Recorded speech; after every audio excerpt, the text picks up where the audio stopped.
এডি দিছে আমরা হারে এডি বলে আমি কইতাম না বুঝছে ডাবের খোসা হ্যাঁ ডাবের খোসা দিয়ে কিভাবে পুরো আমি দেখ করাইছি আচ্ছা করে এডিতে তেঁতুল দিয়ে মরিচ দিয়ে মুছে ঘুরে দিয়ে লবণ দিয়ে বানাইছি লোকটা হ্যাঁ দেন পেয়েছি এটা অন্য খায় না না না নূর ভাই খায় এতে বলে খাইছে ছোট কালে এটা খাইছে একদিন আমরা বানিয়ে দিছি কেমন লাগে? ডাবের খোসা ভর্তা ডাবের খোসা নরম খোসাটা কোরানি দিয়ে কুচি কুচি করে কোরানো নারকেলের হয়েছে মতন করে নারকেলের মতো কোরানো হয়েছে কোরানোর পরে তেঁতুল লবণ লবণ দিয়ে মরিচ মরিচ দিয়ে এটা মাখানো হয়েছে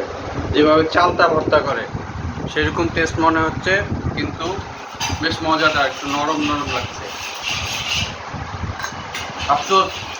আমার বাবা দেখে দিতে পারলো না আমার বাবা তো দেখেই নাই শুনেও নেই আর আমি আজকে দেখতেছি আমি তারপরে আলহামদুলিল্লাহ